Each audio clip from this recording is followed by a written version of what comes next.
Hey there, guys and gals, it's me, El Capitan Muerte himself, Captain Death, here to tell you guys about an exciting new announcement I have that I'm going to put online here for a couple of the episodes. We have a new merch store up on redbubble.com. So we have a whole slew of designs. If you are looking at our SoundCloud right now, the SoundCloud profile, you're going to look on the right-hand side for our About, and underneath you're going to see library of tracks on Mixcloud, episodes up on YouTube, follow us on Facebook, and then a new button that I just added called Merch Store. You click that, it'll lead you right to that portfolio landing page where you can check out all the designs we have uploaded. If you are on our YouTube and you're looking at our channel, you're gonna look over at that right-hand side where it says SoundCloud profile.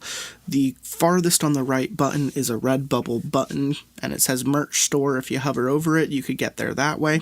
And lastly, if you are on our Facebook group and you notice the About, that tells you about the group a little bit, you're going to scroll down and see products, and that's going to be the link right there to lead you over to our Redbubble store, www.redbubble.com/people/El Capitan Muerte. Buy a sticker. It's like $3. Have fun. You do you. Anyways, moving on to the show. Thank you all so much for your patronage, and stay spoopy.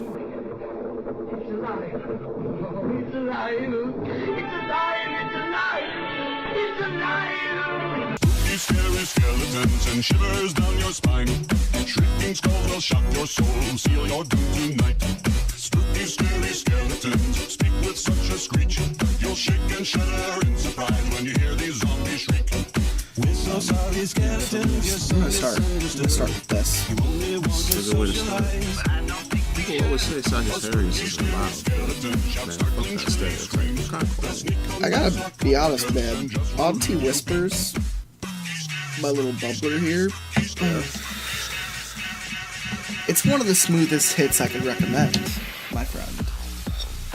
That's a fat fucking hit, man. That was great. That was beautiful. It was very smooth. And I remember when you and I were getting back into smoking, you pretty much only wanted to roll up, and I'm glad that I have finally pushed Auntie Whispers onto you. Yeah. Big part of it was, I missed rolling. Yeah. Also easier to get back into. It's a lot more raw. Mm-hmm. I feel like, what was your reasoning that you said you didn't want to jump straight into bongs? You didn't want to get too high? Well, I didn't want to get too stoned, just because I didn't want to get, I was on probation at the time, so I didn't want to get paranoid.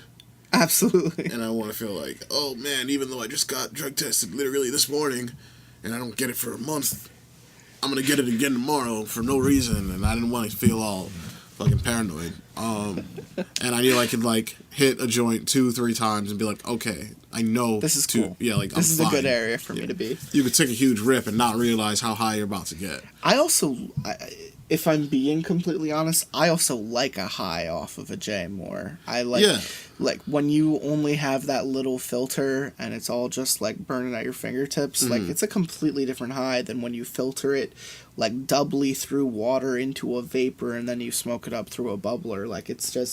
It's a different high, and I feel like with a bubbler I could be a little bit more conscious. Mm-hmm. Whereas if I'm if someone passes me like a roach, I'm I know I'm gonna get fucked up.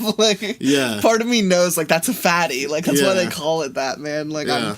I just know that if that's getting past to me, I'm just gonna be so fucking stoned for the next hour and a half. And for me, it's a real. It's beautiful. It's a kinesthetic thing. Rolling it, I like spliffs because I like. And you roll a nice spliff, man. It feels good to roll them, and I like the way they burn. I like the way they smoke, and it's almost like how people bite their nails to avoid anxiety. That's what I do. Yeah, like rolling up the spliff just feels like just having the paper and getting that perfect roll where you tuck the paper in right where you need to get it tucked, and everything is just putting together and it's starting to look like it's I fit remember the together last like time a cigarette. I tried rolling for you last time, and you were like, "You mind if I give it a go?" And I was like, "Oh, I've disappointed him." It's not.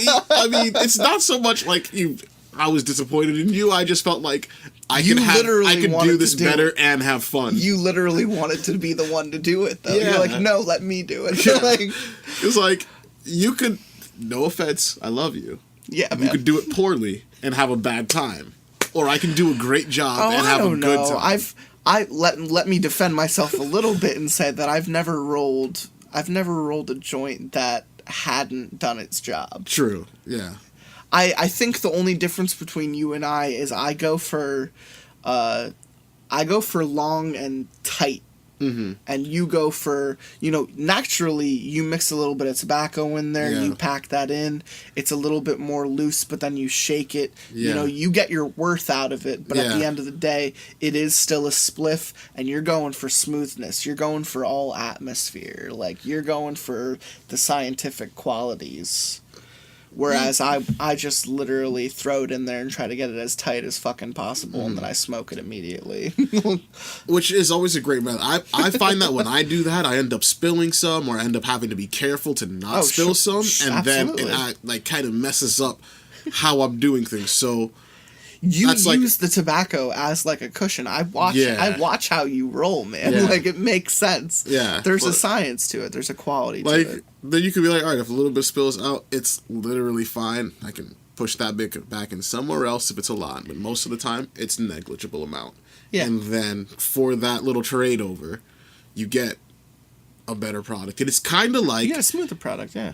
In Magic the Gathering, it would be like playing Black Mana. Like, okay, yeah, I'm going to lose 1 health, la-dee-da. I'm going to draw 2 cards, though. So, okay. The thing people might not know...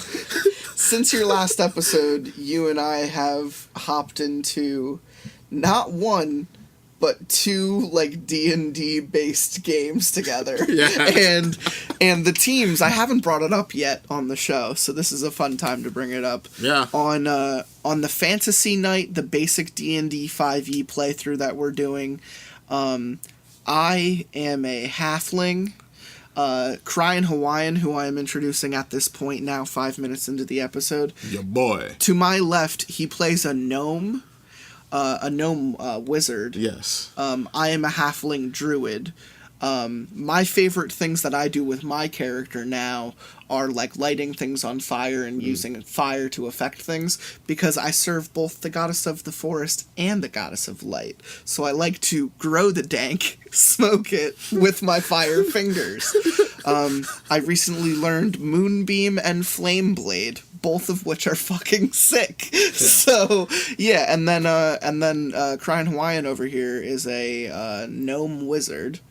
Yep, rock gnome wizard. We rocking it out, making toys, blending into rocks, casting magic.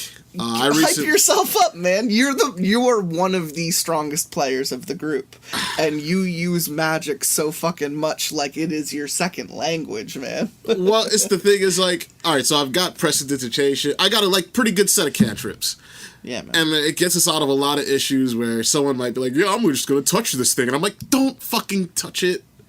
Mage hand. Also at the same time, in combat, you were also the guy who could fuck them up every element of the goddamn table. Like, chromatic orb. And water, fire, air, ground, like... necrotic damage. Lightning, death. Like, you could do so much to people to just fuck them up. And it's great. It's fantastic. Gone into third Magic School. Shout out to all my homies locked down in community college at third Magic School. Trying to do that alchemy shit. Tenron Otrin plays a human bard whose greatest feat is making people's heads explode with vicious mockery. So gnarly. It is quite gnarly. Then we have Deputy Dewey is playing a human rogue, who rolls more crit 1s than I've ever seen anyone ever roll a crit 1. But if he doesn't roll a 1, he rolls a fucking nat 20. That is true. He is Which is like the he is hot and weirdest shit. cold, not mild at all. And his character, it plays almost like a ninja, but sometimes he's just really bad at his job. He's literally Naruto. He's just Naruto. Oh, that's yeah, man. He doesn't know what he's doing. He gets but lucky, he's a ninja. But sometimes that spirit of the fox comes through and That's he will hilarious. blow your fucking head off. Oh, that's hilarious. And then we have Harold Heavy Hands, who plays a Wan Ti warlock. And the stuff we were talking about last night with him is gonna be nuts. He's literally the coolest character. He in the really whole is. group. He is a 6-foot-tall snake man who basically worships like Cthulhu, like the Kraken itself. Like he can make like tentacles appear from anywhere and just Eldritch Blast. Eldritch Blast from He 300 got this feet away. tome. He got this tome last night when we leveled up. That teaches him like 3 random class cantrips. Like he can choose any different class. And he's talking about getting like so many different things, and I'm just like, you bitch. Like If I'm he over gets here thought smoking energy, weed. if he gets like, oh man, if I have prestidigitation and he has thought energy, we can do some real crazy ass shit. Especially since I have. All right, You should talk to him because Yeah. he's thinking about getting like. we'll literally start bending reality. He was fucking talking about just bullshit. doubling up on stuff that people like, and I was like, be yourself, man. Because he's talking about getting like vicious mockery and like and It would be good for him, but and like thunderclap and shit. So it's just like a lot of us already represent that. So be yourself, man. Like go where you want to go with it. The thing that I tried didn't- he has never played before, so I tried to tell him, hey man, just read some stuff. see, the thing that I didn't tell him, being a warlock, especially with all those powerful buffs to Eldritch Blast, Yeah, man. you're essentially just going to be the Eldritch Blast machine. Like, It's a cantrip. You're gonna keep using it. and it's like becoming your best spell, like right off the bat. And like, I don't know. Yeah, like, yeah, you can learn something. You can do Vicious Mockery, I guess, but You're better off just Eldritch blasting everything with your action. yes. No, hit him with it that makes young sense. spirit gun. So, and then our fantasy D&D sect is, it's all governed by, get this, I know people are gonna fucking find this hilarious, by Where Am I? Where Am I is our DM, and let me tell you, there have been some fucking moments. If you've listened to like any episode with him, I will recommend Odd Kids some more. We do mushrooms. This is the guy we call God every Tuesday. It is fucking hilarious and random and crazy, and He is a cruel and strange god. he is an interesting God, and I will say I'm real proud of him. He's doing a good job. I'm having a lot of fun with you guys. We have a lot of people like coming and going, like jumping back and forth, but I think the for the most part it's going to be like a heroes guild. Like people are going to come and go, and we're going to see different iterations of it, almost like an X-Men task force of sorts. I know Django Phillips was at one point involved. He was playing a orc elf paladin, or a half elf paladin at one point. Yeah, I think it was just a half elf paladin. I thought he was orc. No. The other species was orc. He was half elf, half orc.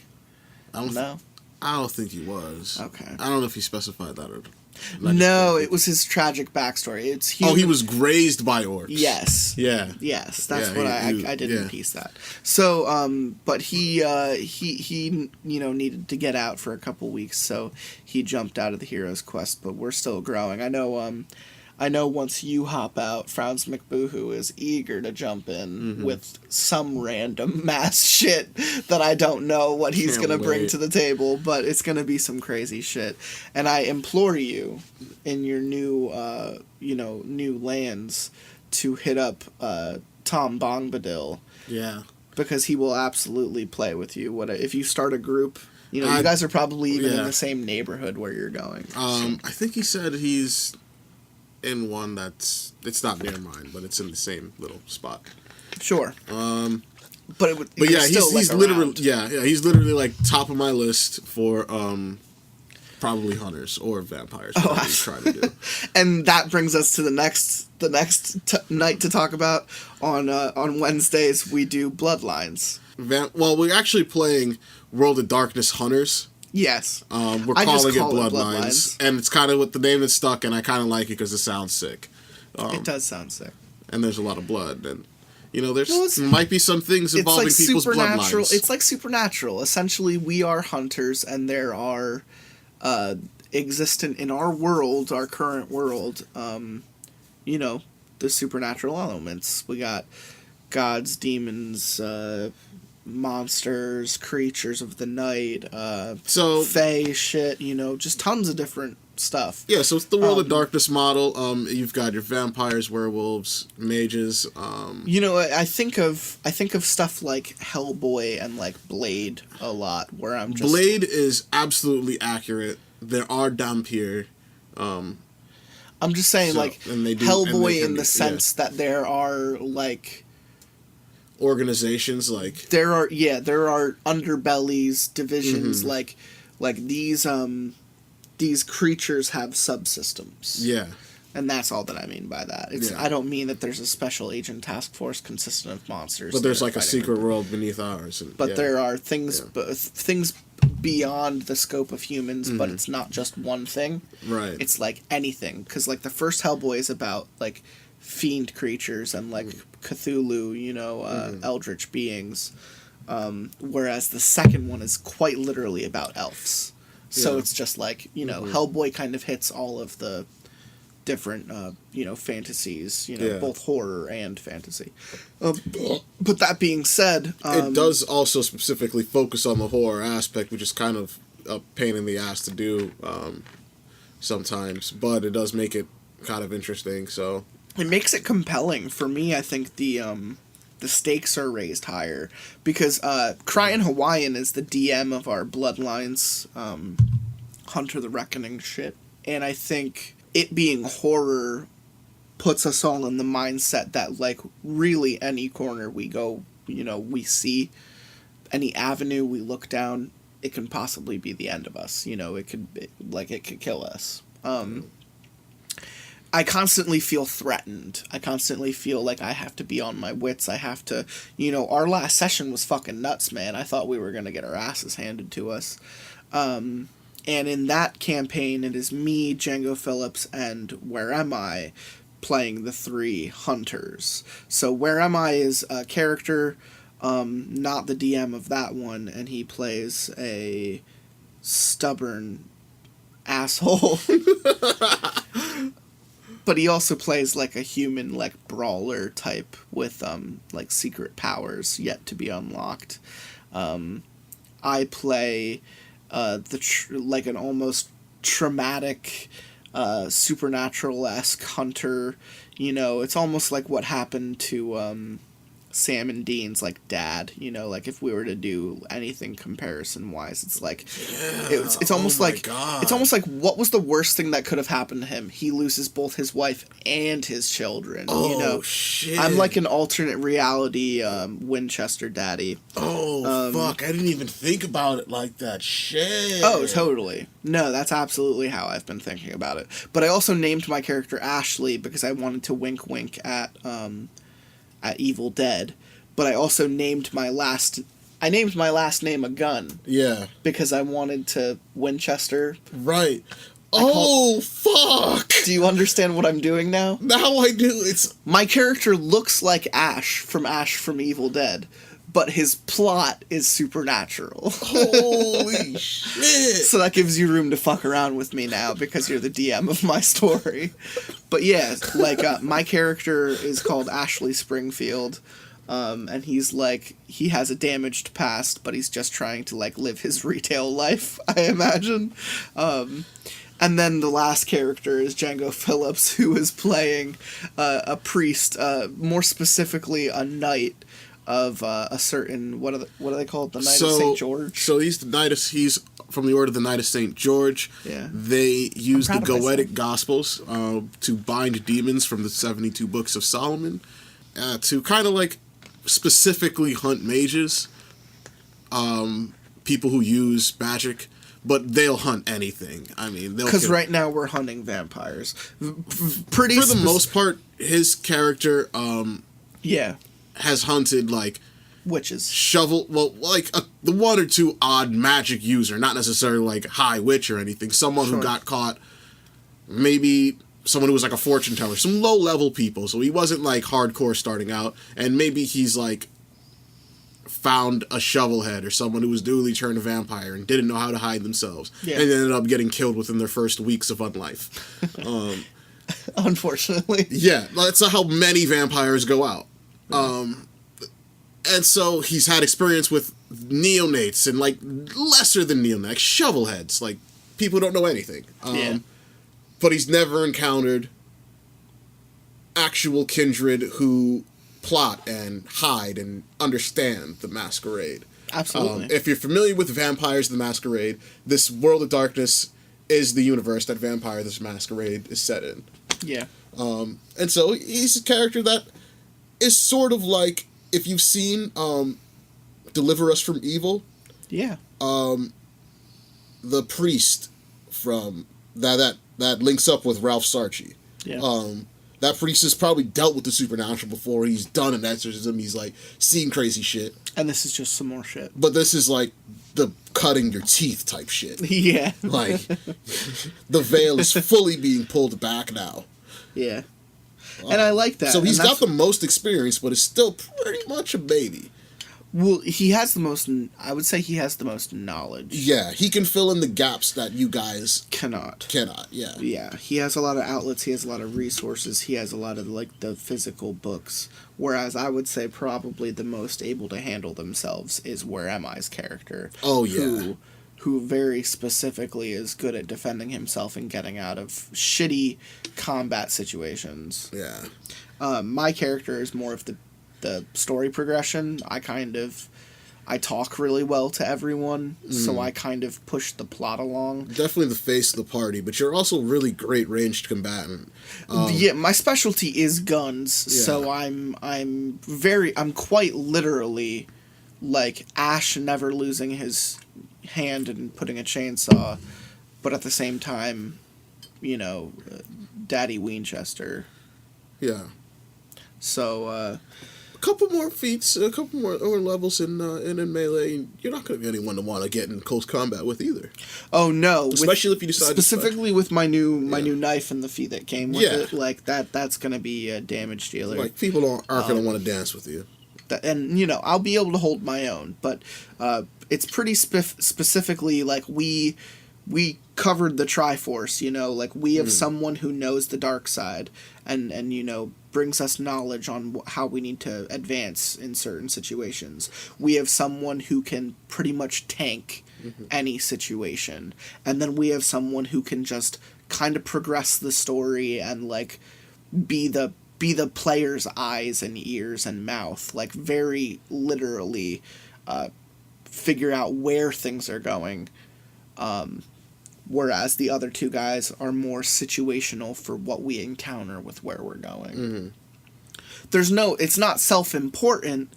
We all very easily share the spotlight. I'm just saying my character is probably the most balanced. You've all got your own little subplots and but plot we also lines all that have our own little that like all intertwine and yeah. And it's like spoilers. Oh, absolutely. So yeah, I'm sure it's going to come up on the podcast again. We like to talk about it. I get asked at work how D&D is going by people who are not involved, and I usually give them like the highlights of the night. There are two people who specifically ask me how D&D Tuesday went. It's not that they're interested in joining, it's that they know the people who are playing and they think it's funny to hear about how things go down. Who does what? Yeah, who does what and how fucked up it is. Which is, it's fun. And the fact that all these people I'm talking about have been on the podcast just kind of gives you an idea of what type of room I'm sitting in when it's a Tuesday or a Wednesday and we're either playing like D&D or Hunter. And it's just some It's fun shit, and I've never done anything like it, and it's so much fun. I strongly recommend people picking up either tabletop gaming nights where you play like longer story-based games like Betrayal or Clank or even Catan to like a certain extent. If you got people around you, but shout if you out have friends 20. that can handle that short-term shit, genuinely pursue like D&D or longer turn-based things. I know that there are easier entryways now, both with Ravnica and the Stranger Things one that just came out too. And Vampires version 5 just came out. That shit's clean. I'm just saying, for like newbies, it's pretty easy to hop into. Yeah. Like I don't think I have the knowledge to do my own campaign, but I can absolutely probably run a pretty short, like 6-episode, like D&D thing, like a dungeon, Like, I have a ton of ideas for shit.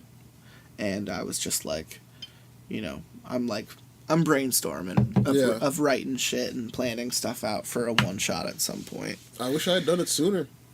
You should, man. Yeah, we should have pulled the trigger quicker, but it honestly... I mean, like, years sooner in my life. Oh, yeah. Absolutely. Absolutely. I mean, I did. I played in 3 other groups, and they all just kind of fell apart and disbanded somewhere around, like, 6 weeks. And I think we're at our, like, 6th or 7th in both of them. Really? I think. Haven't we been around for, like, 6 or 7 sessions? Yeah. With Where Am I's, I think it was, like, the 6th or 7th last night. Oh, my God, yeah. And then mine would be, and like, then yours is, like, 1 or 2 behind. It's, yeah. like, it's at this point 5 or 6. Yeah. So it's tough to find commitment, and we all have really been working with each other to make days work. Yeah. So, like, I get it. It is hard to get people together sometimes on the same night, on the same schedule. But it is absolutely possible. If I could get 5 assholes in a room together who all work different shifts and jobs, then, like, fucking anyone can do it. Like, if I can fucking do it, anyone can do it. And it all comes down to, honestly, you gotta find people who, if you don't want to do it, it's fine. If you're just interested and you kind of want to check it out, that's fine. Don't feel pressured to do it, because literally what you're doing is writing a story with a bunch of other people. You are playing a video game on a table with all the people in the room. Right. And so, like, it takes time and commitment to each other. If you gotta find a day to do it. You also need one really good go-getter. If you want to. Yeah, exactly. You also just need one go-getter. Someone to, like, really literally everyone else could never have done anything before. And as long as you have one person who just knows what they're doing, you'll have a good time. Because that person needs to be the DM, and they need to explain things to the people on how things work. Mm-hmm. If you have an enthusiastic and knowledgeable DM, you will have a good time. And I can say that because the DM I had for my first, like, 3 quests mainly didn't know what they were doing. So, like, that's why they fall apart, because just no one is compelled. No one cares. Yeah. It's just something we're doing to pass the time.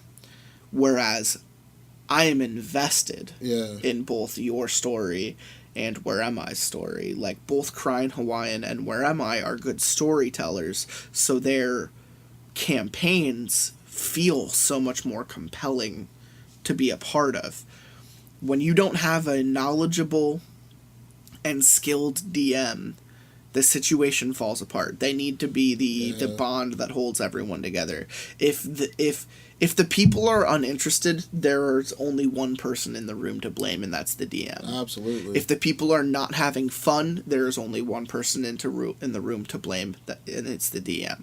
Now, that being said, the DM also has the most power over the room. So as long as you give the people what they want and you pace things, you should have a good time. Sailing. You should have a good time. Anyone can pick up Pathfinder. You don't need figures. You don't need to build stuff on the table. Do theater of the mind. Literally just like, use reference points or get a piece of paper. Like, you don't need a ton of shit other than dice, pencils, and paper to do it. And it's mind-blowing that this is not, like, a bigger thing. And it's one of those things where I just, like, look at, like, high school, like, this should have happened. Yeah, because we didn't have responsibilities or schedules. Exactly. Like, you know, why am I getting into this when I'm 26, next week turning 27, you know? It's like, why am I getting into this when I'm almost getting into my 30s? Like, this is fucking stupid. Well, for me, it was like, I didn't really know a lot of people. People I didn't know kind of sucked. Sure. And it is absolutely an animal of atmosphere and context. Yeah. And then, like, fucking depression set in, and I was like, all right, well, I'll just not know anyone. And stop doing things. That explains young adulthood just, like, so fucking well. Yeah. Eventually you go to a doctor, and they're like, here, take this every day. Dude, we're not doing the mental health episode. Is this not the mental health episode? We're not doing the mental health stories. Well, we'll do some spooky stories. Oh, we'll do the mental health stories at some point. I don't know what I'm going to call it, but it's going to be madness. I'll probably even just save it for your next episode, honestly. But today we're actually, and I was kind of bringing us there with the D&D conversation, is the story we're reading today is about high school. And I think, like... Wait, what? Texas school lockdown. Oh, right. Yes. And I think, like, the concept of having a close network of friends is super important, you know, growing up. And you saying that, like, you didn't know, like, a ton of good dudes to play D&D with, like, that makes me feel ashamed, because we weren't playing D&D when I was younger, but we were playing Epic Duels, we were playing Lord of the Rings, we were playing Betrayal, like, we were playing tons of shit. Pokemon fucking Master Trainer. We have been playing board games for so goddamn long in my friends group that it used to be like a night of the week that everyone would get together and play board games. So it's just like, I have always been a nerd surrounded by... exactly, is why I'm mad now, because it's just like, I didn't meet you until way too late in high school. Yeah, I was like literally I think I was in my senior semester. year, so it's just like shit. Yeah, and it was and that at that point, class, I think. the people, it absolutely was a mythology class. I was like last fucking semester, senior year. Like, I was like, who is this guy? He's great. So you've been here the whole time? You seriously been going to my school all of these years? This craziest thing is, like, where am I and me? We went to the same high school. I didn't know he even existed until we started fucking playing games together.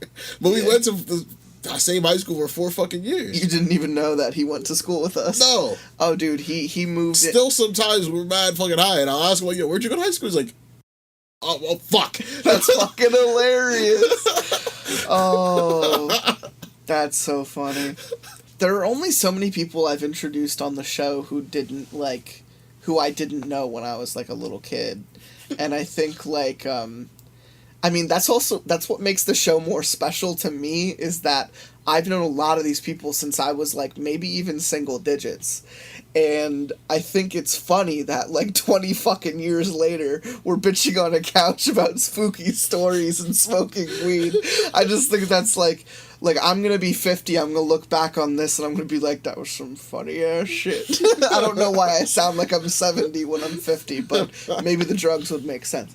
So, I think, high school was a turbulent fucking time, and I know we have younger listeners, so it has to be it's apparently still a rough thing to go through.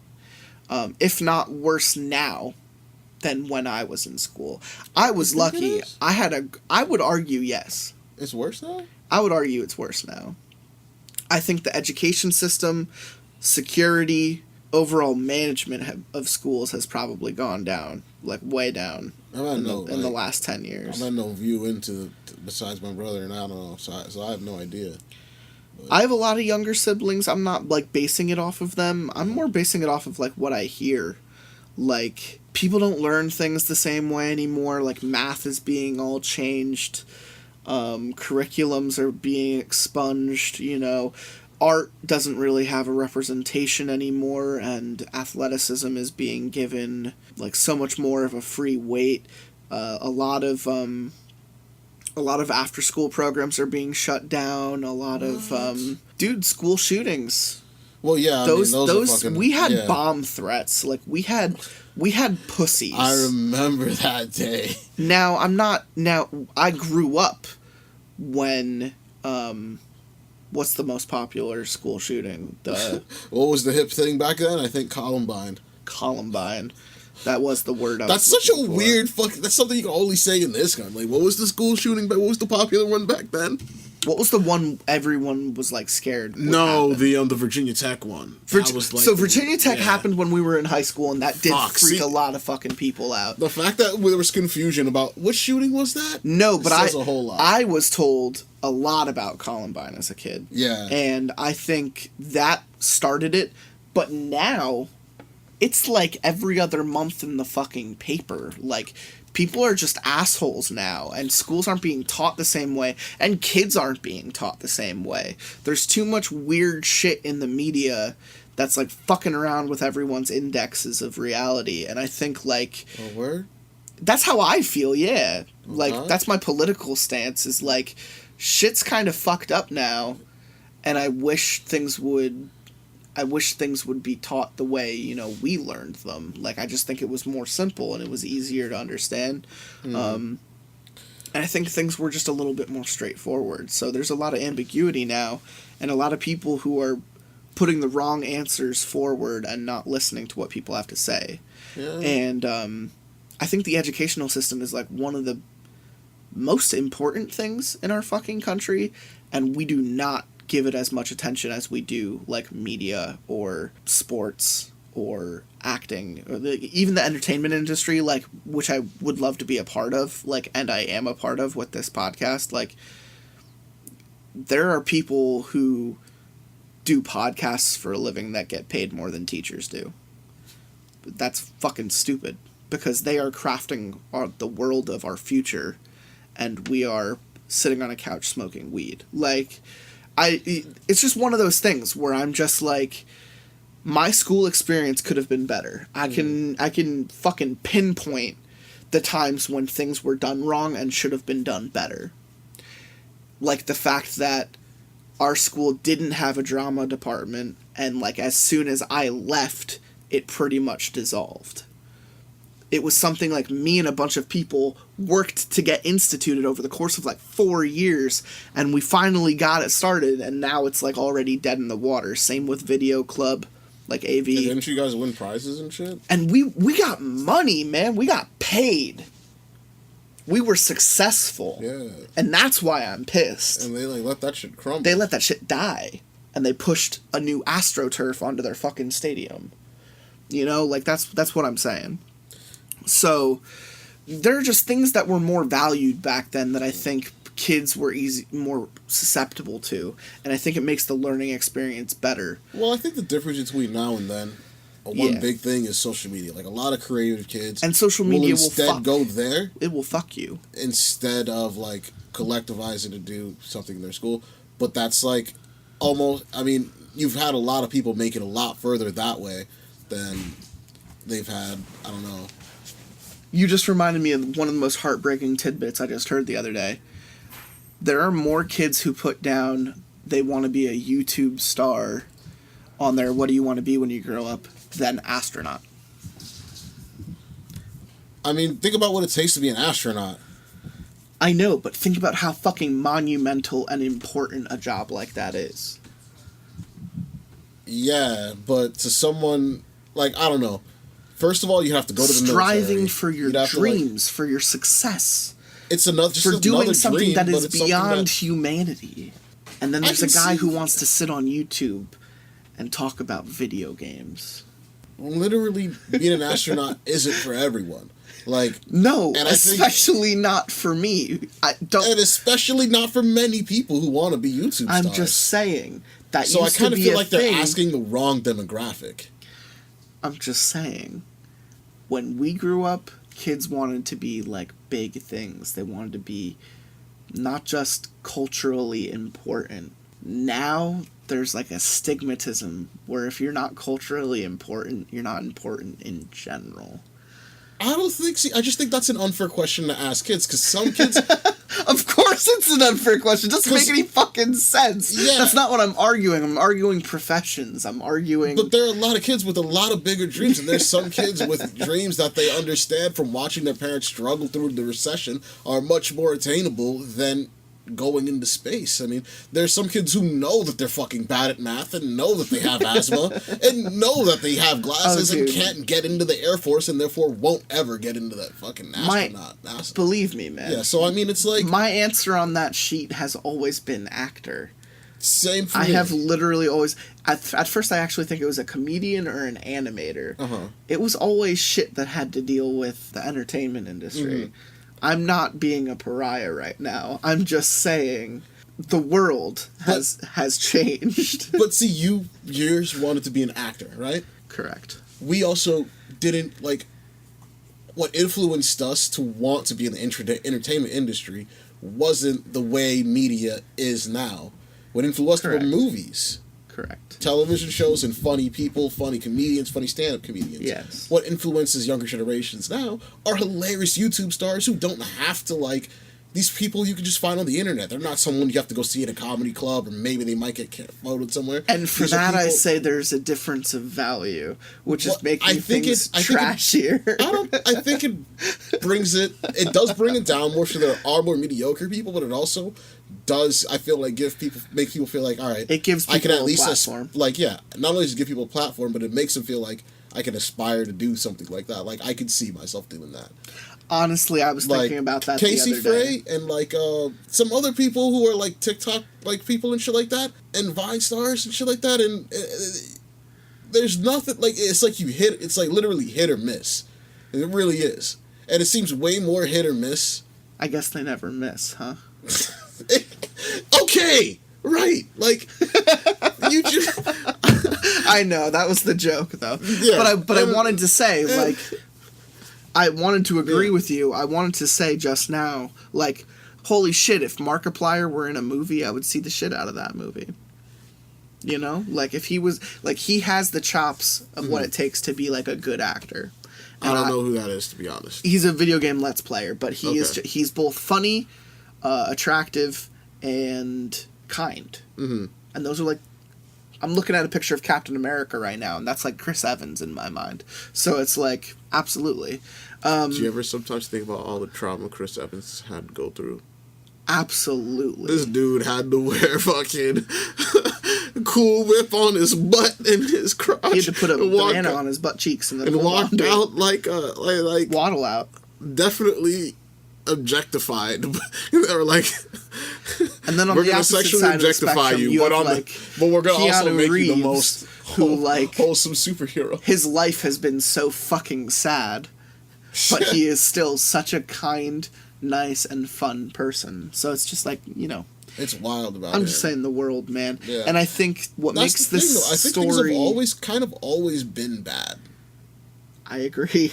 And this story is no fucking difference. Yeah. I think, like, so school... Not kind, it's just been bad. Schools, I'd say a school's purpose in life for children, its first and foremost purpose is to protect them. And I think that, like... Wait, first and foremost purpose? I would say so, yeah. I would say it's to teach them. But protecting someone is a form of teaching them. I'm saying, like, from the world. We go through history class because we're being protected from the past. We're being told that things need... That we can't keep repeating the same mistakes throughout time and history. Like, you know, we're being guided, you know, by a literal teacher, someone taller who literally oversees the group and guides them. That It makes is sense. a very I guess I was- shepherd to sheep is what I mean. Okay. Not like bulletproof vest. But that is what I am getting at. I wanted saying to school's a twofold. PvP zone. School is a PvP zone. And let me tell you, I have the power of God and anime on my side. So let me just say, this fucking story sounds goddamn haunting. And you even, like, we planned on doing something completely different tonight, and we scroll past this story, and he immediately just goes, that sounds wicked. It sounds haunted. It sounds terrible. It sounds like true terror. And that's kind of why we're gonna read it. The minute it stood out to you, I was like, okay, that's the flag right there. Okay. I'll start. So, the story that we're going to be reading today on episode 137 with Cryin Hawaiian is going to be called My Best Friend Texted Me During a School Lockdown. And this is from Reddit No Sleep. This last May, my high school had a lockdown. I was homesick at the time, so my knowledge of events that happened that day came mostly from what I heard through administrators and classmates after the incident, and the text messages I received during it. The administrators haven't disclosed much about the situation, which is only making the rumors surrounding this worse. After months of trying to make sense of all this, I'm just tired and confused. Maybe someone out there reading this can finally help me. I'll try to provide as much background information as I can in order for this to make sense. I'd been texting my best friend Andrew all day while vegging out on my bed watching Netflix. He first texted me about the lockdown at 11:27, which means he would have been in his 4th hour Spanish class. Being that the seniors had just graduated, his class was quite small, only 6 students besides him in it. Below are some of the texts we sent to each other that day, starting at 11:27. L stands for my name, Lindsay, and A stands for Andrew. Dude, holy shit. Lindsay. Reply, Lindsay. What? The school just went into lockdown. Like a drill? Or what? I think it's for real. Fuck.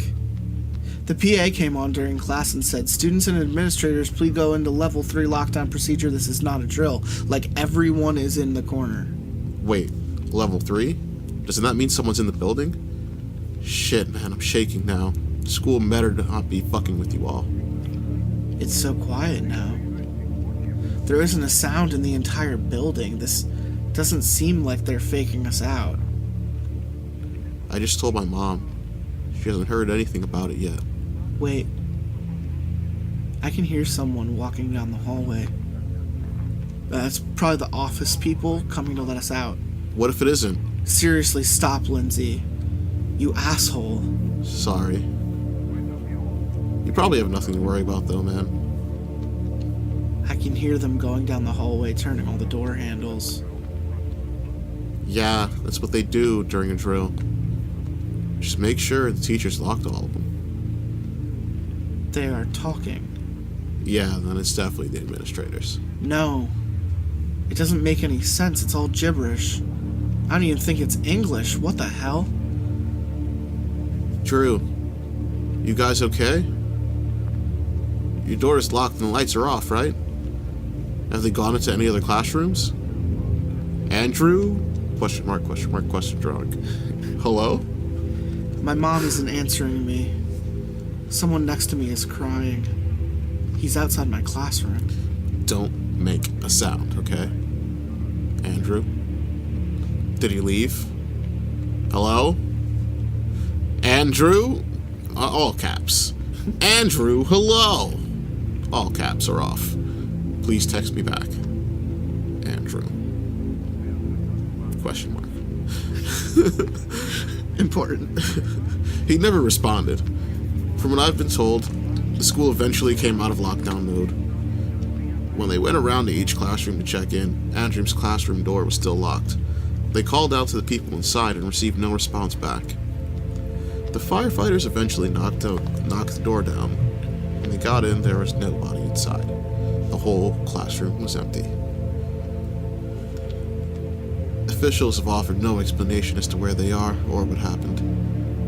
I guess most people in town eventually moved on, shifted their attention elsewhere. It seems as though no one even cares anymore, but I still do. I need answers. I need to find my best friend. So it's not even like a school shooter, it's some crazy supernatural shit. This is someone becoming a hunter. Oh shit, that's relevant. Alright, part 2. As some of you may know already, my recent update was removed by a moderator, so for those of you who haven't read it already, below is the original update I posted yesterday night. If you haven't, so I'm just gonna cut that out. I'm gonna start here.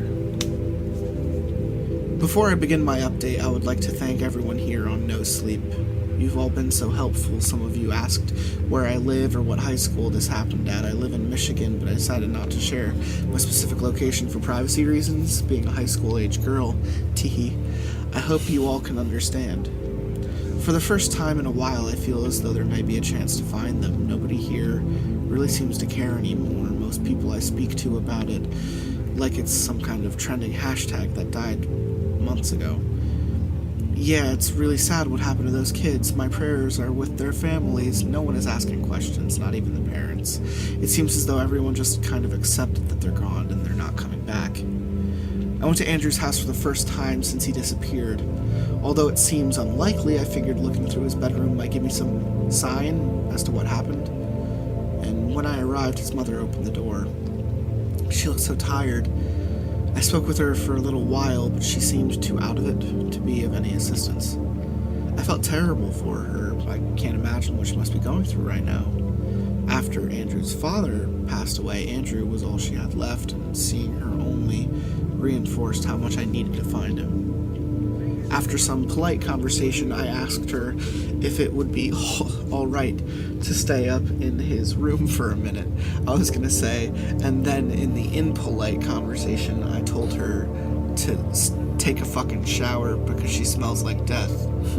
Understandingly, she guided me towards the upstairs bedroom as if I didn't remember where it was. I began my searching by scanning his room, looking for anything that caught my eye. His bedspread was crumpled and slept in. His mother must have been sleeping in here. I noticed a royal blue spiral notebook tucked just under his bed frame, and I had seen him writing in this before, but never really thought too much about what exactly he was putting in it. I felt guilty opening it, but I knew I had to. Each page had a date written at the top, and after reading some, I realized this was his journal. Before his mother could get suspicious, I stashed the notebook in my bag, said a quick goodbye, and made my way out the front door. When I got home from work, I began reading through the entries. Most of the pages were regular diary-type accounts of each day, each entry a full page or two long. Lots of them mentioned me. Towards the end, however, they got increasingly darker and creepier, and the first entry that raised alarms for me was dated 2 weeks before the lockdown. Most of the passage was unconcerning, but this section stuck out to me. Ever since my mom started working late, I've been getting more and more paranoid. I hate spending so much time alone in this house at night. I was FaceTiming Hannah earlier today, and she asked me who was outside my window. I thought she was screwing with me because Hannah always does shit like that to me, but she insisted she saw someone in my backyard. If she wasn't fucking around, I really hope it was just the kid who lives next door and his friends messing around with each other, because I can't even think about the possibility it was someone else. It freaks me out too much. Part of the next day's entry is equally as creepy, if not more. Mom is working late again. I'm loving the fact that she's let me order pizza every day this week. Damn, I'm gonna be so fat by the time school ends. So much for a summer body. Speaking of Mom working late, I can't stop thinking about what Hannah said, now that I'm alone again. When I'm really quiet, I think I can hear faint whispers behind the window. That's a fuck no situation. Yeah. Turn the volume on your TV up louder and pretend it didn't happen. Fuck that, no. That's when you go to your window with the wood axe and you're like, what's good? What's cooking? I really need to stop. I'm way overthinking this. Might go FaceTime Lynn so I don't feel so alone.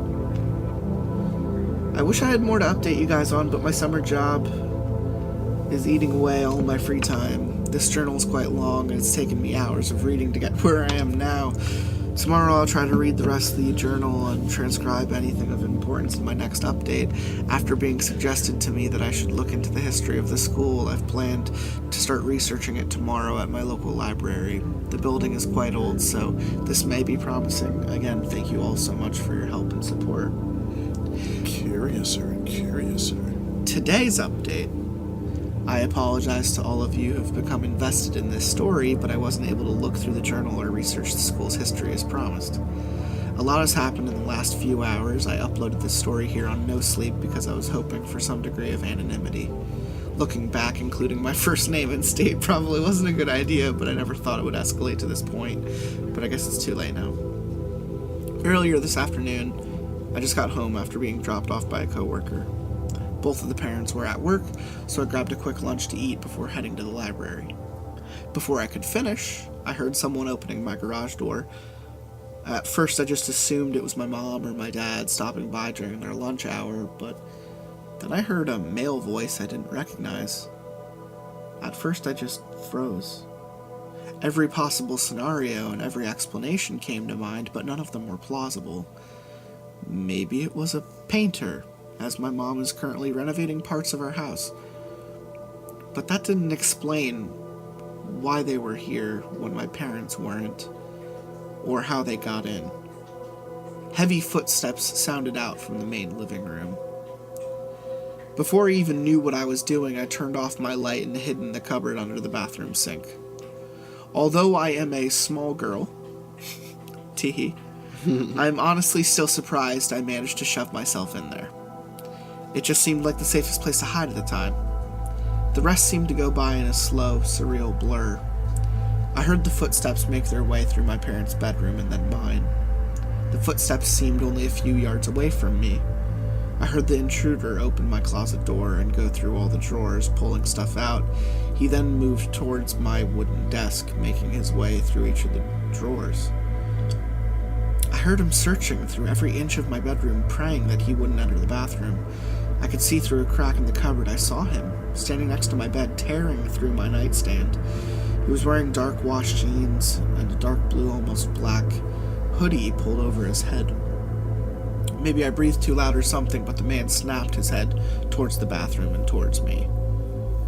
I buried my head in my knees, as I was sure I was going to die, and his footsteps entered the bathroom. He just stood there for what felt like ages. I must have started crying at some point because my knees were soaked with #tear stains. I'm gonna say it was piss. Eventually he walked back out and made his way back out through the garage door. I honestly don't know if he realized I was there or not. I'm just grateful I'm still alive. When I finally heard my dad come home, I got out of the cupboard and looked at the aftermath, and my bedroom was in a wreck. It looked like a police raid took the place, and unsurprisingly, Andrew's journal is gone from my nightstand drawer. We called 911 and we've been speaking with the police until a few hours ago. I'll try to keep you guys updated, but I may not. But I may have to take a day or two off after what just happened. You guys have been so helpful, and I appreciate it more than I can say. Thank you so much. Part 3, July 20th update. July 20th, 1974. After the break-in, I was an emotional wreck. I spent most of the day after laying in bed watching TV. I don't even remember what I watched. I was so engrossed in my thoughts that any stimuli around me went in one ear, out the other. After having someone in your home, in your bedroom, it takes an emotional toll on you that most people don't seem to realize. Someone was in my room, one of the places I felt safest. They picked up my personal things and just tossed them to the floor. It felt like a gross invasion of my life. Whoever it was had gotten a glimpse of my private life that I had never consented to. Most of the day went by in a blur. Officer after officer came by questioning me as I lay in bed. Officer Yes, after Yes, officer. I'm just a 17-year-old girl. Ask question me the picture. Ask me about the diary.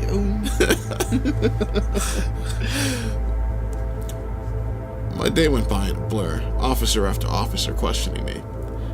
As I lay in bed the next day. The next day, no longer surrounded by 5 policemen. I could feel myself heading into a deep depression. The only lead I had on finding Andrew, gone. It all seemed so hopeless. Whatever was happening here was obviously much bigger than I could handle. I sat in bed for a while thinking, each thought darker and sadder than the last. Then I shot up to a sitting position. I finally realized how I could find Andrew. I ran out of my bed, grabbed my laptop. My fingers were trembling so hard I could barely type. I logged in, clicked on the Safari browser icon. I typed iCloud.com. Into the search bar. Into the search bar. I love these terrible details of things happening. Like, oh, word? It was into the search bar? I feel like each of it is just like, it's the movie in my head is just like... And then it asks for the Apple ID and password, you know? Like, it literally says, it asks for the Apple ID and password. I tried to distract myself from the idea that he might have changed his password since I last used it. I needed this to work. It was all I had. I was sweating as I entered the information and pressed enter. The circular loading icon seemed to go on forever, for far longer than I could stand. But finally, I was in. I'm in. I clicked the green and white find iPhone icon. A small green dot appeared. I gotta tell you, apparently that's apparently I think the New Zealanders who commented on our page did that joke. I think they did the keys. I'm in. It's just so perfect. Oh, it's a good joke. Duh. Shout out to New Zealand. What is that? Fuck. Okay, a small green dot appeared representing Drew's phone. His phone was long dead, but iCloud had saved its location before it powered down. It was in a huge... I think that's great. That's how I found my fucking iPod when I lost it. Really? To find my iPod app. Oh, nice. Yeah, man. It was in a huge dense forest one town over. I zoomed in on the location. Yeah. And saw an aerial view of a huge rundown building deep in the woods. It's Uncle Jerry's. They all went to Uncle Jerry's fun zone. Someone tried to find their iPhone, and it told them they were like sitting at this bench. It was at this bench that me and all my friends were sitting at, even though we had literally just sat there. And it was just like, we were already in mid-conversation, deep into some other stuff, and someone comes up and says, "Give me my phone." And I was like, it was a very awkward situation for everyone. Yeah, and it ended up with him taking the garbage can and like unturning it, and like looking for his phone in the garbage, like looking through trash for his phone, and us just trying to awkwardly continue our conversation. I would have gotten up and left. We felt like we shouldn't leave, like, cause he's gonna feel like, oh well, they took it with them or something like that. I'm just like, and also then it would track your movement. True, but then also the phone's walking away. We felt like we got no reason. Like, fuck you. We don't have any. Like we're not going anywhere. Absolutely. So, but it was just a very. But hey, that Find My iPhone be leading some motherfuckers into their death, like old girl over here. As I type this, I realize how stupid of a decision this is, but I have to go. I can't stand by idly while Andrew is trapped in there. July 20th, 8:52 p.m. I want to say 2052. Military time. 2052. As I type this. as I type. I just like that it's like an update. It's like, I'm in the woods. Like, I feel the need to update Reddit No Sleep on the fact that I am now in the woods. She basically goes into Reddit and she's like, we out here Amish smoking big doinks. Smoking big doinks. Fat doinks out here in the forest. Out here in Amish. Big doinks out here in Amish. Rest in peace. R.I.P. Big Man. As I type this, I'm standing in the edge of the forest. Although it's getting dark, I can see the building about 100 yards away from where I am now. It looks run down and old, like it was built at least 100 years ago. Fuck that. Oh, girl. There's some vampires in there. Or something. Like, like Jerry. From what I can make of it, it looks like an abandoned church. Fucking hell. Abandoned church, man. That's not right. Oh, dude, read the sign. There's a faded sign in front of the doors that said, First Church of the Portent of God. You might need to say that louder. First Church of the Portent of God. I don't think it's important, though, because I'm a dumb bitch. This place looks like it hasn't been in service for decades. There aren't any cars that I can see, or any sign of anyone else being here. Maybe I got lucky coming here so late. I'll update you guys when I come out. Jolly good. July 20th, 11:09 p.m. 23:09. July. No, that's good. Okay. You're fine. I was wrong. There are people here. So many people. How did I not realize? I recognize so many of them.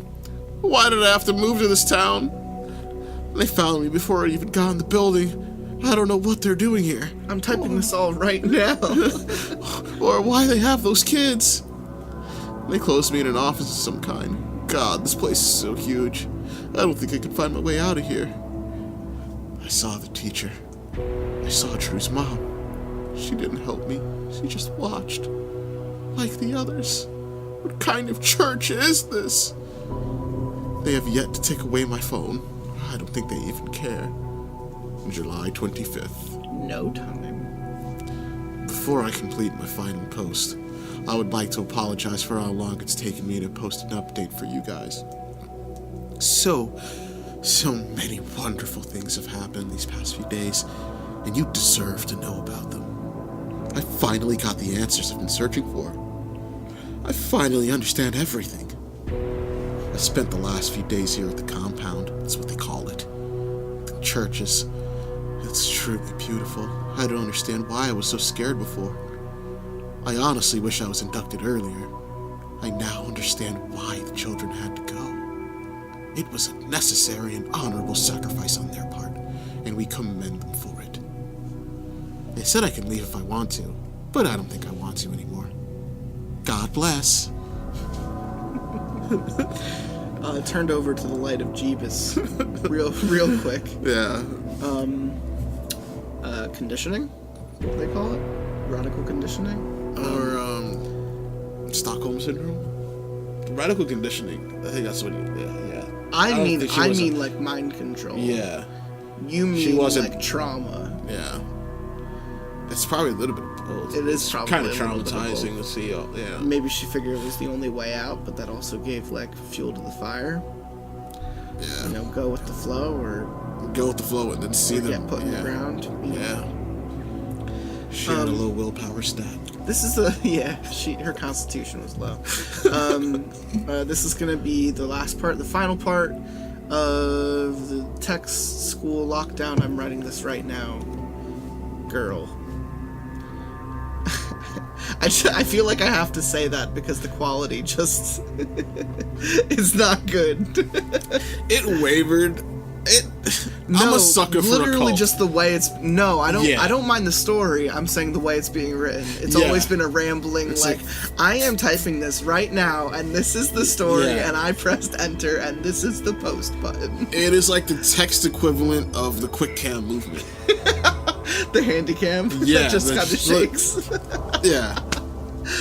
We don't have a budget. Yeah. Part 4. I do realize my last post left a lot of unanswered questions for you all, and I apologize for that. I haven't had access to internet in quite a long while. I have to be honest, I'm not exactly sure how to explain everything that's happened. I'm still not sure if I feel safe enough to post this. Regardless of whether or not I post it, I think just writing it out will help me feel more sane. Before I update you guys on my current situation, I'll explain what happened at that building. After writing my 8:52 p.m. update, I advanced towards the front doors. As I was walking, I pulled Drew's phone location up on my cell. It was only a couple hundred yards away from me. I tried to get as close as possible to it without actually entering the building. I paced along the outside of the building, trying to shrink the distance between our two dots on the map, and before I got far, a bright light overwhelmed my vision. The source of the light got closer as I stared, trying to see beyond it. "What are you doing out here, young lady?" I recognized the voice as one of the local policemen, Officer Pascal. Before I could think of any cover story, he grabbed me by the upper arm and walked me towards the front of the building. I figured he thought I was just some teenager going into abandoned buildings for an adrenaline rush, and I was going to let him think that. I didn't trust the police in my town much anymore, and I didn't want him thinking I was up to anything suspicious. When we made it around front, I didn't see any police car.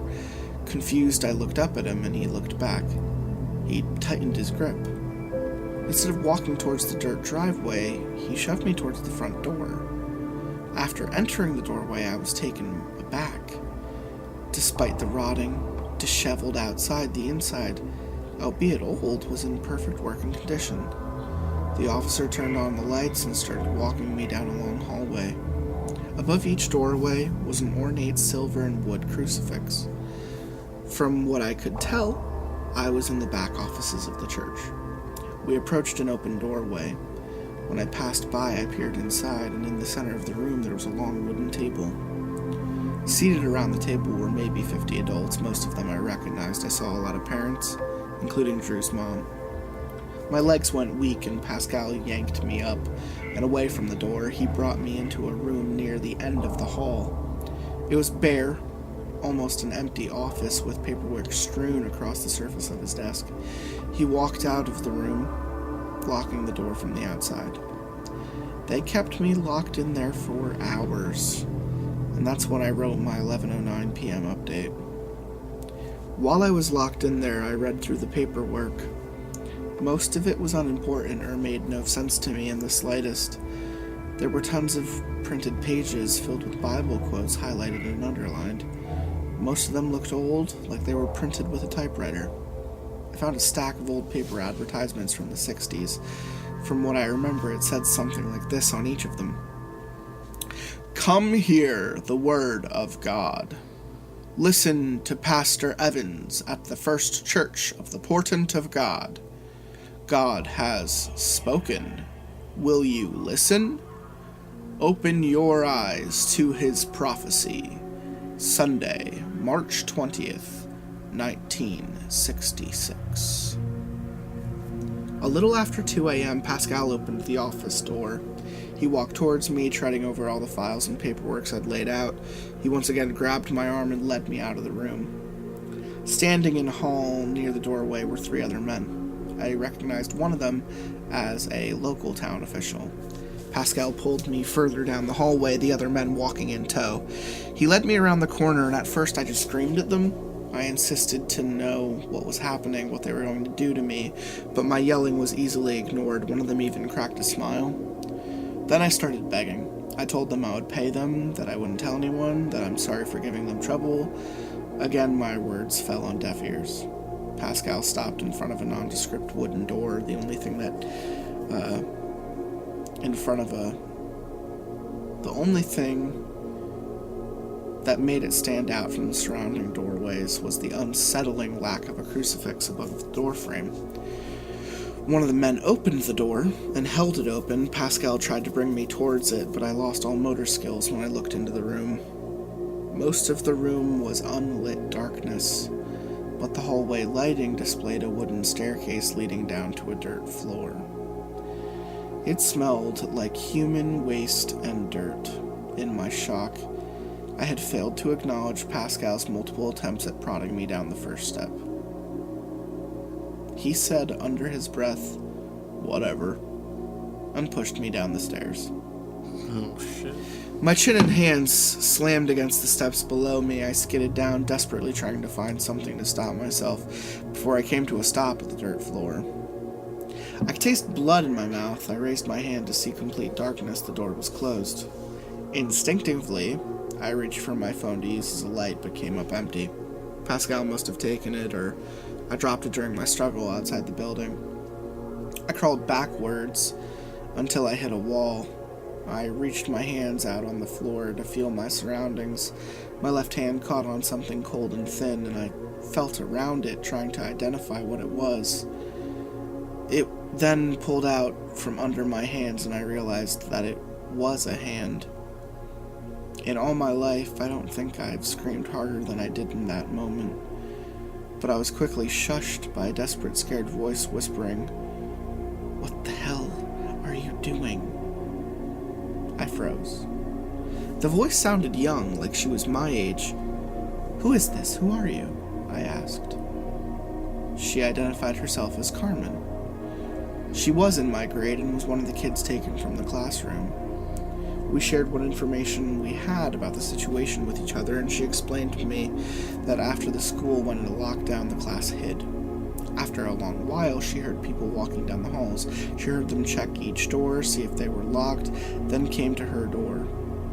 She said that a man spoke something strange that she didn't understand, but her teacher got up and unlocked the door for them. It was a large group of people, most of them at least in their middle ages. She said that the school principal was among them, along with a few cops in uniform.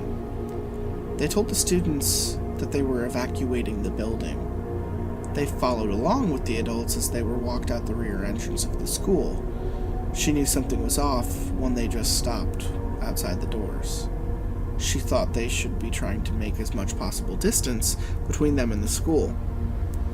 A few of the kids asked what was going on, but they were brushed off, telling them things like, "All the facts aren't in yet," or "We'll let you know as soon as we can." A school bus pulled up alongside the door, and they were told to climb in.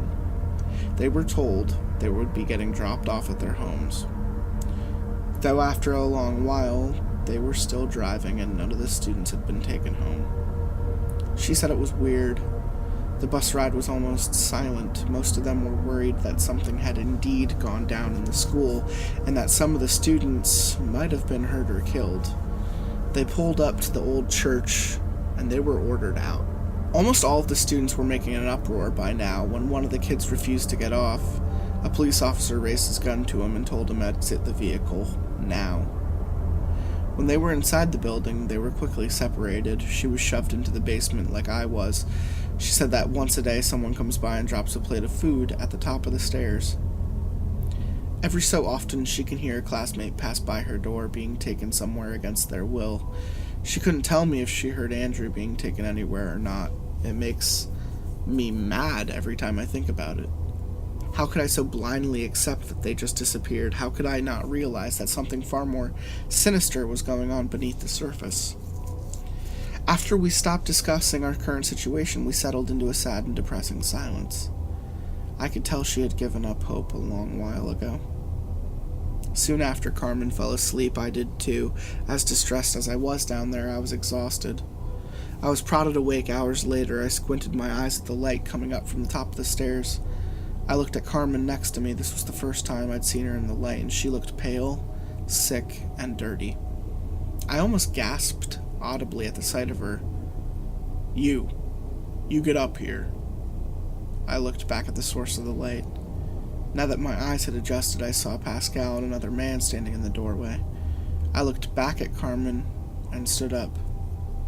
They grabbed me the second I climbed the top step. They shoved me forward and we walked back down the hallway I came from. As we walked towards the doors I entered the building through, I considered making a run for it. I knew this would probably be the only chance I would have to try and escape. But I looked at the gun in Pascal's holster and knew there wasn't anything I could do. I watched hopelessly as we passed the door and made our way forward. Before I could even comprehend what I had done, I rammed my elbow into the man holding me and jerked my arm out of his grasp. I bolted backward and through the door, with enough time to see Pascal reach for his gun. I ran towards the woods, and when I heard a gunshot sound off behind me, I dove for the tree line and ran faster than I knew I could. I ran as far as my legs would take me. When I hit a main road, I flagged down the first car that drove by. It was a local family I recognized. They had 2 sons, one 8 and one 12. I told them everything. Shocked, they immediately drove me to the hospital. I must have been in pretty bad shape by then. I probably looked like I got hit by a car. An hour after being admitted to the hospital, my parents rushed into the room. My mom was sobbing. Looking at them made me break down in tears. Through heaving sobs, I tried to tell them what happened to me. My parents stared at me, horrified. My father turned to the doctor, saying, "What is she talking about? She's not making sense. What's wrong with her?" The doctor responded, "We think she may have had a psychotic break. It would be best to leave her be until she's had some rest." I think they gave me a sedative, because I don't remember much of what happened after that. I woke up a long while later, still in the hospital, and that was several days ago. I'm still here. No matter what I say, I can tell they don't believe me. My parents feign belief, but I know they're just humoring me. The only people who know I'm telling the truth are people I can't trust, and the only people I can trust don't believe me. I just now got on my computer and immediately went to update you guys. I just needed to tell my side of the story to someone who believes me. I wish I could write more, but they're making me sign off the computer. Thank you all so much. I like how fucking open-ended it is. Yeah. That was... Well, it was haunted. Because remember what she posted when you were reading all that Jeebus stuff? Yeah. It's pretty interesting. It's like she almost bought into it. Yeah. But looks like she her was body like fought it off, but her mind might have been spouting Jesus shit the entire time. Mm. Which is pretty weird. It's pretty nuts. What is she talking about? Psychotic break? It's funny that... I think she really did encounter a cult. Oh, absolutely. They spelled her up, man. Yeah. They spelled that shit up.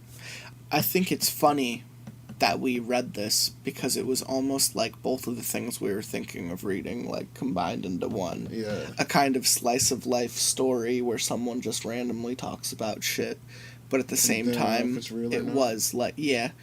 And then at the same time, it was also like, you know, that creepypasta bullshit we know and love. Mm. That mental madness, that cult madness, indoctrination, all that shit that's good and tasty. What do you think about the story? I feel the same way. It was like the kind of best of both worlds for what we, for the other options for these stories to read. Now, it's not written terribly well, which is probably its biggest downside. Yeah, I mean, but it's the point where, like... Because it's doing that ranting high schooler thing where they don't know how to format paragraphs yet. But if that's the old... I mean, that's probably the only... But if that's the worst part, yeah, then, you know, they still had a fun time with the story. Just need to cut the extra bullshit out. Just cut the fat off. Literally cut off the... And then I pressed enter. Like, shit like that. Like, not important. Yeah. Not important information. Like, oh, where'd you press enter after you typed that shit? Yeah, that's crazy. God? What a twist. No, that was fun. I think this kind of fits in line with your last episode a little bit. Kids being abducted and shit.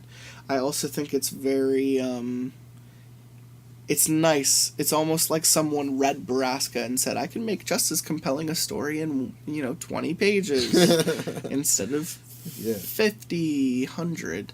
And I think, minus the rape and turn it into I just don't cult. like that in narratives in general. The rape. And so, like, the fact you that don't they, like... say. I mean, I'm just saying, like, it was just... the human trafficking part was enough to tell me that these guys were bad. You didn't need. I didn't knew that need these the guys rape? were bad. Okay? You didn't need the baby mill? No. You didn't like the baby mill, or you didn't need the baby mill? I didn't like it. I didn't need it. Like, once you had me at kidnappings, dude. Like, I get it. All right? They're doing bad things. They're doing bad things. Yeah, I don't really care which way it goes. I think your sexual vulnerability is something that needs to be brought up in good horror. I think no one wants to be raped. I think that's a nightmare for fucking everyone. So I think I think of like The Hills Have Eyes, you know? Yeah, like, I can't with that movie. That's like fucking literally that's what the I mean. other day. That's what I mean, though. That's like my ass. Like my fuck no. Like literally the other day. That's where you draw the line. I came home and I came to the front door and my stepdad and my brother were watching a movie that I didn't recognize, and it looked kind of terrifying. I was like, "Oh shit, what y'all watching?" And then I saw like a mutant-looking person, and I saw I was set in the desert, and I was like, "Oh wait, nope, this Hills Has Eyes. Can't do this movie. Bye." Like, if they were in a forest, it would have been Wrong Turn. yeah, But if they were in the desert, it's Hills Have Eyes. no matter, that's not the thing. Like you said, I'm afraid of fish people. Yeah, I am. But You're afraid of things that are people but not people. yes, That's exactly it. It's like a humanism thing. Like Because you're afraid of things that are close enough to humans but aren't, that it's uncanny. Like there are no predators that focus on mimicking, but there are intelligent animals that do mimic. So if there's a predator that's intelligent enough to mimic, I'm scared of that. I wish I could have read Goat Man with you, dude.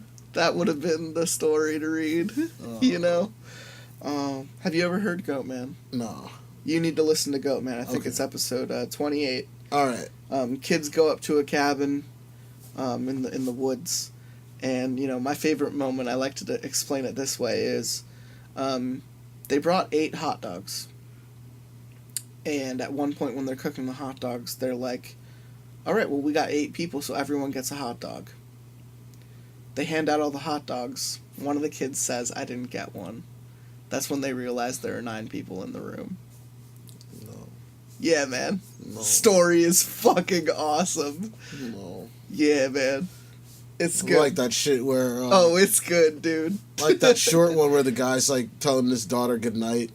She's like, Daddy, there's someone under the bed. And then looks under And then the there's bed. someone on the bed, and it says there's some... Yeah. Oh, and then the daughter's under the bed, and she said there's someone on the... Yeah, in that situation, you set them both on fire. Yeah. Sorry, honey. Like, well, that's unfortunate. I just happened to be Daddy, carrying what's this that? gasoline and matches. Yeah. I didn't need to go to the shed or anything. No. I think that's hilarious. You absolutely need to read Anansi's Goat Man story. It's one of the most popular, Wait, like, green there's text someone into- on... There's a guest called Anansi, or is it called Anansi's Goat It Man? is literally called Anansi's Goat Man story.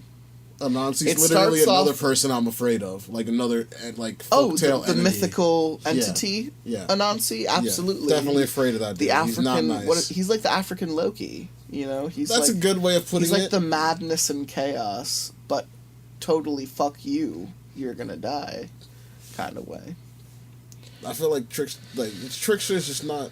I don't like being tricked, man. No one likes being tricked. Tricksters think it's funny to, like, turn someone inside out. Like, that Like, is, for like... real, that's just not cool. They Like- snap their fingers and your organs are on your outside and you're no longer a person. Like, Especially when they're that's just deities and hilarious. shit, and then it's just like, like, motherfucker, my body hurts. Stop it. Everything is pain.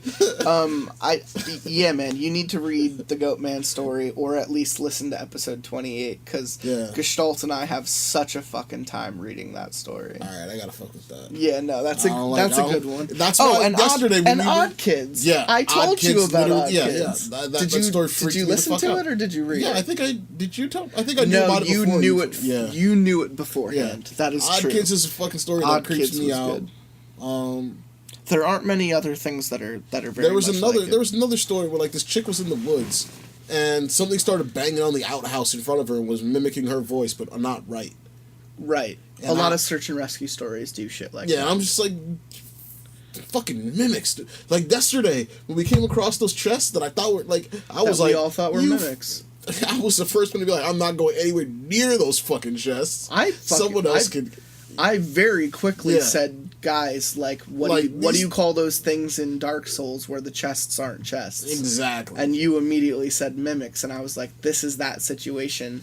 And little do I know where I was just playing us to pit us against each other. Like, that's... Yeah, he just wanted us to waste some time. And just like, yeah, that's all. Yeah. That's all. He wanted us to think. But I see 5 chests in a room. I'm going to I assume one of them is going to attack me. Yeah. At least one of them. And then he brought up the idea. He was like, what if all of them attack you? And I was like, don't fuck with me. like, I was in the middle of my mind. I was like, when he said that, I was like, I would literally burn all my fucking spell slots. Don't test to get rid of like, I will go thunderclap nuclear. a bitch. Yeah.